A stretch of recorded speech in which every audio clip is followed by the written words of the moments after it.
Hey, what is going on, everybody? My name is TheMrHuntinNoobs, and I'm coming back at you with another edition of my series called Through My Eyes. Now, listen, man, I don't hear all the bullshit in the comment section below. Like, man, I've been waiting months for this. I know, right? I'm a shitty content creator. That's what I am, man. YouTube's become somewhat lame to me, and so I've kind of like, whatever on YouTube. And I apologize because you guys don't deserve that shit, especially people that really fucked with me. The people that come by and check my videos out every day, the people that drop likes, shares, and favorites. You guys definitely deserve this video, and I do apologize, and I hope you guys understand I am very sincere with this apology. But for the people that are new to this channel, and you guys haven't seen my series called Through My Eyes, it is hands down the most popular series on my channel. Now, basically what it is, I talk about trials and tribulations of my life. I have integrated Call of Duty into this series in somewhat of a chronological order. So, back in the beginning of my days, I started back at World at War, and as my life progressed, I progressed with Call of Duty for the people that don't know the definition of chronological order. So, and that's what I think it makes it interesting. So, if you guys definitely fuck with this series, the link to the entire folder or whatever, will be in the description. You can watch 1 through 31. Now, unfortunately, YouTube has deleted a couple of these for whatever reason. I just got videos deleted. They never told me why, so I do apologize if there's going to be a couple videos that are just deleted out of the series.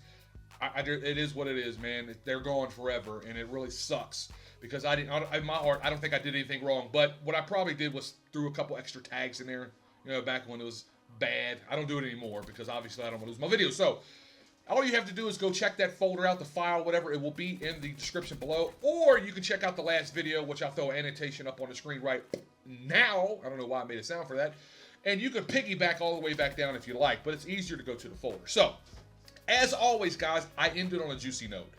I was talking about my son being born. I was talking about the guy, the OBGYN checking her cervix and how I just felt like he was disrespectful, going elbow deep. I just felt like he was just rude when he was checking her cervix. So, at one point in time, I'm sitting down, I remember, and the nurse comes to check her cervix, which I prefer. I prefer the nurse to check her cervix. And as she goes to check it, she says, "Uh-oh." And I remember, I was like, "Uh-oh." There's certain things you just don't say when you're having a baby. And uh-oh is definitely, if not only on the list, probably at the top of the list. And she says, "Come here, I need you to check something out." So I come over, and the nurse says, "Well, what do you see?" I was like, "It looks like hair."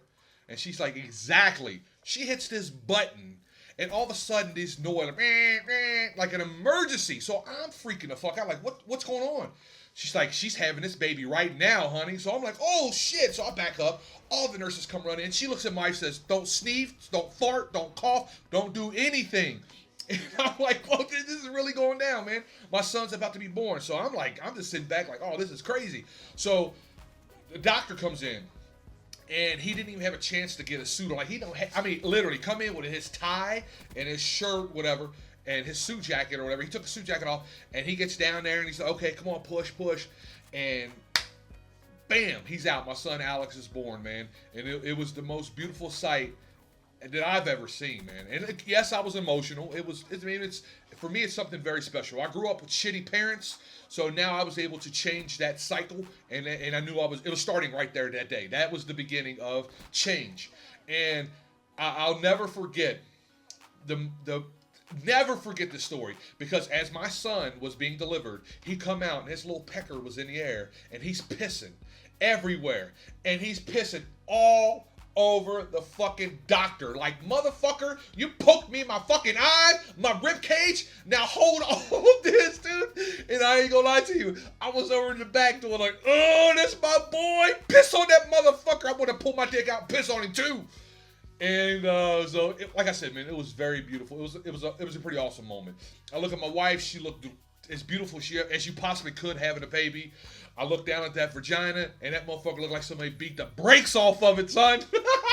I told my wife it looked like it was like, I always do that face where and that's what it looked like. It looked like it was fucking tired. And I was like, "Doc, man, stitch that motherfucker up, throw a couple more in there for you, boy, hunt noobs, Yeah, help your brother out." So, as all that's going along, family members are starting to come in. I know my mother-in-law was there, my father-in-law. They all came in and got to see Alex, and it was pretty special, man. It was pretty damn special. I'm trying to remember. Yes. So I was trying to remember if this happened with my son. I'm sorry, I hit the mic, or my daughter. So basically, what it is, so we had to stay there for a few days. A nurse comes in, shows my wife how to breastfeed, this, that, and the other. Not hard to do. You just put that titty on it, and they hop on that thing, dude. Kind of like I do to this day. And that's one thing I can tell you, man. We never get away from the titty. I love that titty to this day. Not my mom's, my wife's. I promise you. So they come in, they show you basically, they teach you how to have the baby, how to deal with it. So I remember asking stupid questions like, so will I have to set an alarm clock for every time he needs to eat, because he needs to eat every 2 hours? And the doctor looked at me and says, no, I promise you, he'll let you know every 2 hours that he needs to eat. And I'm not shitting you, man. It is like clockwork. 2 hours, eat. 2 hours, start crying, eat. I mean, it was crazy how I would just look down at my watch like, holy fuck, it's literally been 2 hours and this kid's ready for that titty again. And so we get to go home, and so we're going through all the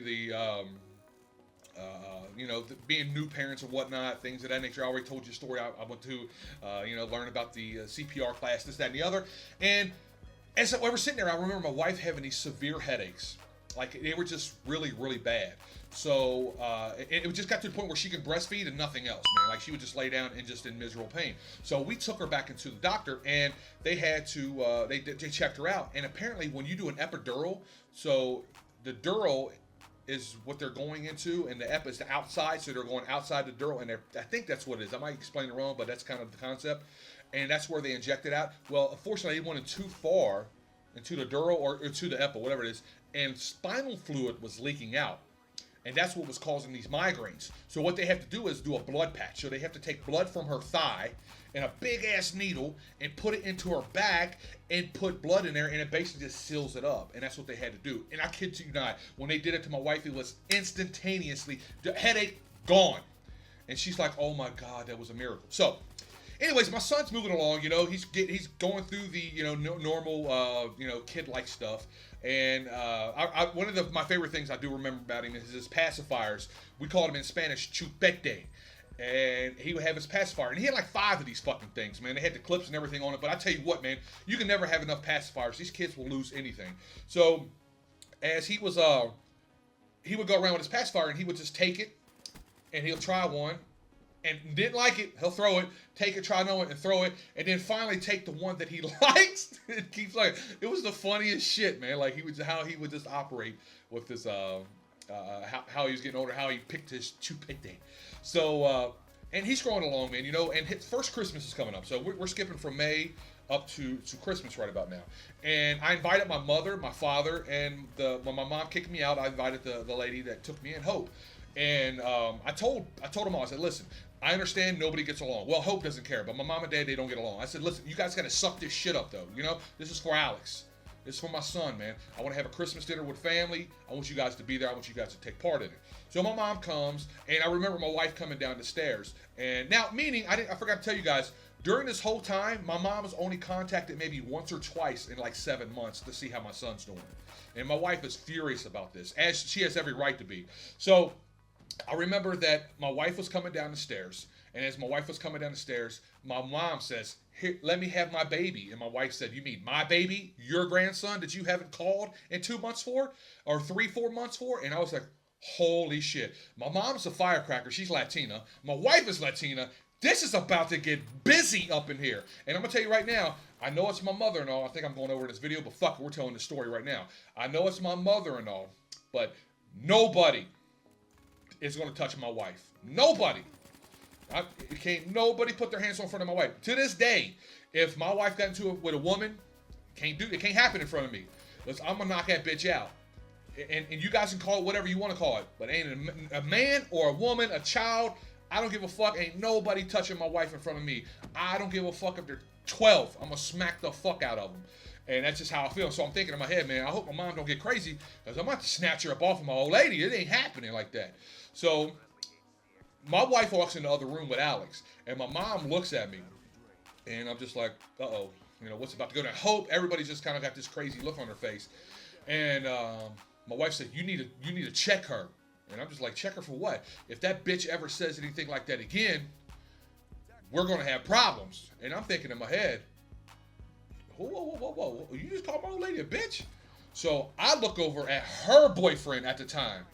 This is the same guy that, might I add you, that when I was locked up in the penitentiary, that they took my jewelry and pawned it off to the pawn shop to go on a fucking honeymoon with. That they only got a few dollars for, which my jewelry was worth 15, 20 times that amount. So I already wanted to beat this motherfucker to begin with. Now, to this day, he's a great guy. But at the time, I didn't know him that well. I didn't get two fucks about him. And I look at him, and I straight up told him, like, listen, you might want to get your old lady in check. Because if my mom, your old lady, hits my wife, I'm going to hit you, motherfucker. And the look on his face was, matter of fact, I'm going to leave it right there. This is going to get a little crazy, boys and girls. Just a typical Hunting Noobs Christmas, you dig? I hope you guys do appreciate the gameplay. If you do, definitely know you guys are feeling this commentary.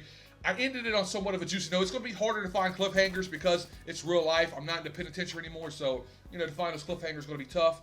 But I think you guys are going to dig this video. And if you did, make sure you hit that like button. Feel free to share the video. I do appreciate that. I love the support. It helps out my channel. And I'll see you guys on the next Through My Eyes, man. With that being said, it's your boy Hunting Noobs! I'm out this bitch! I just got done working out, boy. Boy, feeling good up in this motherfucker. The fat arms is getting skinny. Get wrecked, son! Woo! God damn. Ain't nothing better than that. It's better than that. Nothing.